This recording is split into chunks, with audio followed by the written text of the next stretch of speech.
ഹരേ കൃഷ്ണ. കൃഷ്ണ ഗുരുവായൂരപ്പ ശരണം. ഇന്നത്തെ കളഭാലങ്കാരം കുഞ്ഞിക്കാലിൽ പൊൻതളകൾ ചാർത്തിയിട്ടുണ്ട്, പട്ട് കോണകമെടുത്തിട്ടുണ്ട്, കിങ്ങിണി കുംഭയോട് പറ്റി ചേർന്ന് കിടപ്പുണ്ട്, കഴുത്തിൽ 5 ഗോപീതിലകങ്ങൾ കൊണ്ട് മാല പോലെ ചാർത്തിയിട്ടുണ്ട്. കഴുത്തിനോട് ചേർന്ന് വളയം പോലൊരു മാലയും പതക്കം പോലൊരു മാലയും കാണാൻ സാധിക്കുന്നുണ്ട്. ഇന്ന് കാണാൻ നല്ല ഭംഗിയുണ്ട് ഭഗവാനെ. കൈവളകളും തോൾവളകളും ചാർത്തിയിട്ടുണ്ട്. വലത് കൈയിൽ ഓടക്കുഴൽ പിടിച്ചിട്ടുണ്ട്, ഇടത് കൈ അരയിലും വെച്ചിട്ടുണ്ട്. അപ്പോൾ ഒരു കൈയിൽ ഓടക്കുഴലും ഒരു കൈ ഏണിലും അരയിലും വെച്ചിട്ടുണ്ട് പൊന്നുണ്ണി. ഇടതുഭാഗത്തായി വെണ്ണക്കുടവും വെച്ചിട്ടുണ്ട്. ചെവിപ്പൂക്കളും സ്വർണ്ണഗോപിയും ചാർത്തിയിട്ടുണ്ട്. നെയ്വിളക്കിൻ്റെ ശോഭയിൽ സുന്ദരമായിട്ട് ഭഗവാന്റെ തിരുമുഖം ഇങ്ങനെ തിളങ്ങി നിൽക്കുകയാണ്. 2 തിരുമുടിമാലകളുണ്ട്, 2 ഉണ്ടമാലകളും ചാർത്തിയിട്ടുണ്ട്. തെച്ചിയും തുളസിയും ചേർന്നതും വെളുത്തപ്പൂവും തുളസിയും ചേർന്നതും തെച്ചിയും ചേർന്നതുമായി തിരുമുടിമാലകളാണ് ചാർത്തിയിരിക്കുന്നത്.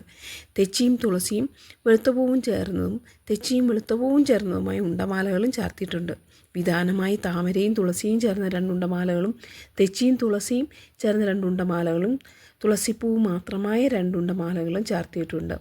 പൊന്നുണ്ണി ഭക്തരെ അനുഗ്രഹിക്കാൻ ശ്രീലകത്ത് ഇങ്ങനെ നിറഞ്ഞ് നിൽക്കുകയാണ്. എന്ത് ഭംഗിയുണ്ട്! ഇന്ന് വികൃതി ഒന്നുമല്ല, അടുത്ത് തന്നെ വെണ്ണക്കുട ഇരിപ്പുണ്ട്, കയ്യിൽ ഓടക്കുള്ളി പിടിച്ചിട്ടുണ്ട്, ഏണിയിൽ ഇങ്ങനെ ഒരു കൈ വെച്ചിട്ടുണ്ട്. എന്തോ കാര്യം സാധിച്ച മട്ടിൽ ഇങ്ങനെ നിൽക്കുകയാണ് സുന്ദരക്കുട്ടനായിട്ട്. ആ മുഖത്തൊക്കെ നല്ല ശോഭയുണ്ടേ, കാരണം നല്ല ഒരു തക്കുടു ഉണ്ണിയാണ്. വയറൊക്കെ കുമ്പേക്ക് ഇങ്ങനെ നിറഞ്ഞ് നിൽക്കുകയാണ്, ഭക്ഷണമൊക്കെ കഴിച്ച് നിറഞ്ഞ് നിൽക്കുകയാണ്. എത്ര ഭക്ഷണം കഴിച്ചാലും വെണ്ണ കിട്ടിയാൽ ആർക്കും കൊടുക്കൂല കേട്ടോ. വെണ്ണ കണ്ണന് അത് മതി, അത്രത്തോളം എപ്പോഴും പ്രിയപ്പെട്ടത് ഒന്ന് തന്നെയാണ്. അപ്പോൾ നമുക്ക് മാനസ പൂജ ചെയ്യാം. കുഞ്ഞിപ്പാദങ്ങളെ തൊട്ട് നമസ്കരിച്ച് ദീപത്തിൻ്റെ കൊണ്ട് നമുക്ക് ആരതി ഒഴിയാം. കുഞ്ഞി കയ്യിൽ തൊട്ട് നമസ്കരിക്കാം, മാറിടത്തിൽ തൊട്ട് നമസ്കരിക്കാം, നെറുകയിൽ തൊട്ട് നമസ്കരിക്കാം, പൊന്നിൻ കിരീടത്തിൽ തൊട്ട് നമസ്കരിക്കാം, മയിൽപ്പീലിയിലും തിരുമുടിമാലകളിലും തൊട്ട് നമസ്കരിച്ച് ഭഗവാനോട് പ്രാർത്ഥിക്കാം. കൃഷ്ണ ഗുരുവായൂരപ്പ, ഞങ്ങളെ ഓരോരുത്തരെയും നീ അനുഗ്രഹിക്കണേ. ഭഗവാനെ ഉണ്ണിക്കണ്ണ, നിൻ്റെ അനുഗ്രഹത്തിൻ്റെ മറവിൽ ചേർത്ത് പിടിക്കണേ. ഭഗവാനെ കൃഷ്ണ ഗുരുവായൂരപ്പ, നീ അല്ലാതെ മറ്റൊരാശ്രയം ഞങ്ങൾക്കില്ലല്ലോ. കണ്ണ, നിന്നിലാണ് ഞങ്ങളുടെ സർവാശ്രയം. എൻ്റെ കണ്ണനേക്കാൾ വലുതായി ഞങ്ങൾക്ക് മറ്റൊന്നുമില്ല. ഈ പ്രിയപ്പെട്ടവരുടെ പ്രാർത്ഥന അവിടുന്ന് കൈക്കൊള്ളണേ ഉണ്ണിക്കണ്ണ.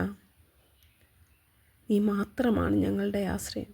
ഗുരുവായൂരപ്പ, ശ്രീലകത്ത് നിറഞ്ഞു നിൽക്കുന്ന ഉണ്ണിക്കണ്ണ, ഞങ്ങളുടെ മനസ്സാകുന്ന ശ്രീലകത്തിൽ നീ നിറഞ്ഞിരിക്കണേ എപ്പോഴും. നിൻ്റെ ചിന്തകളല്ലാതെ മറ്റൊന്നും ഞങ്ങളിലേക്ക് കടന്നു വരുവാൻ അനുവദിക്കില്ലേ. ഗുരുവായൂരപ്പ, എല്ലാ അനുഗ്രഹങ്ങളും നിൻ്റെത് ചൊരിയണമേ. ഭഗവാനെ കൃഷ്ണ ഗുരുവായൂരപ്പ, കാത്തോണേ. പ്രിയപ്പെട്ടവരോടായിട്ട് ലൈവ് എപ്പോഴാണ് ചെയ്യുന്നത്, എന്താണ് കാണാത്തതെന്നൊക്കെ ചോദിക്കുന്നുണ്ട്. ഞാനൊരു വലിയ യാത്രയിലായിരുന്നു അപ്പോൾ ഞാൻ വീട്ടിലല്ല. അങ്ങനെ എനിക്ക് നിങ്ങളുമായി കമ്മ്യൂണിക്കേറ്റ് ചെയ്യാൻ പറ്റുന്ന രീതിയിൽ നെറ്റ് അവൈലബിലിറ്റി ഇവിടെ ഇത് കിട്ടുന്നില്ല, റേഞ്ച് കിട്ടുന്നില്ല. അതുകൊണ്ടാണ് ലൈവ് ചെയ്യാത്തത്.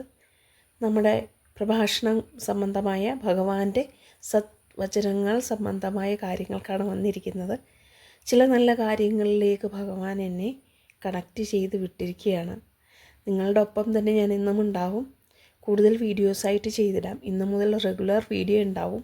ലൈവ് ഇന്നു മുതൽ ഉണ്ടാവുമോ എന്ന് പറയാൻ എനിക്ക് കഴിയുന്നില്ല. കാര്യം ലൈവിൽ ഞാൻ വന്നാൽ തന്നെ നിങ്ങൾക്ക് അത് ഇററാവോ കട്ടായി പോകാനൊക്കെയുള്ള സാധ്യത ഉള്ളതുകൊണ്ട് അതുകൊണ്ട് ഞാൻ ലോങ് വീഡിയോസ് ആക്കിയിടും. എല്ലാവരും സന്തോഷമായിട്ടിരിക്കണം. ചിലർ ചില കാര്യങ്ങൾ പറയാനുണ്ടെന്ന് പറഞ്ഞിട്ടുണ്ട്. കേൾക്കാനും എനിക്ക് അതിയായ ആഗ്രഹമുണ്ട്. ഉടനെ തന്നെ നമുക്ക് തമ്മിൽ കമ്മ്യൂണിക്കേറ്റ് ചെയ്യാം. എല്ലാവരും പ്രാർത്ഥനയോടുകൂടിയിരിക്കണം. ബ്രഹ്മമുഹൂർത്ത ദീപമൊക്കെ തെളിയിച്ചു തുടങ്ങിയവർക്കെല്ലാം നല്ല അനുഗ്രഹങ്ങൾ ഉണ്ടാവട്ടെ. ഭഗവാനെ എപ്പോഴും മനസ്സിൽ വിചാരിച്ചുകൊണ്ടിരിക്കുക. ഞാൻ കൂടെ തന്നെയുണ്ട്. ഇന്നു മുതൽ ലോങ് വീഡിയോ ആയിട്ട് നിങ്ങളുടെ ഒപ്പം ഞാൻ ഉണ്ടായിരിക്കും. ലൈവ് ഇന്നു മുതൽ ചിലപ്പം വരും, ഉറപ്പ് പറയാൻ കഴിയുന്നില്ല. 8 മണിക്കായിരിക്കില്ല, അത് ഏതെങ്കിലും ഒരു സമയത്തായിരിക്കും. എങ്കിലും വരാൻ ആവുന്നതും ഞാൻ ശ്രമിക്കും. നിങ്ങളൊക്കെ അന്വേഷിച്ചതിന് ഒരുപാട് സന്തോഷം. നിങ്ങളുടെ ഓരോരുത്തരെക്കുറിച്ചും ക്ഷേത്രങ്ങളിൽ പോകുമ്പോൾ നമ്മുടെ ലിസ്റ്റിലുള്ള അത്രയും പേരുടെ പേരിൽ വഴിപാടുകൾ കൃത്യമായി നടക്കുന്നുണ്ട്. നിങ്ങളെക്കുറിച്ചും എനിക്ക് സത്സംഗങ്ങളിൽ സംസാരിക്കുമ്പോൾ, പ്രഭാഷണങ്ങൾ നടത്തുമ്പോൾ പറയുവാൻ ഭാഗ്യമുണ്ടായിട്ടുണ്ട്. ഹരേ കൃഷ്ണ. ഭഗവാന്റെ അനുഗ്രഹം ഉണ്ടാകട്ടെ.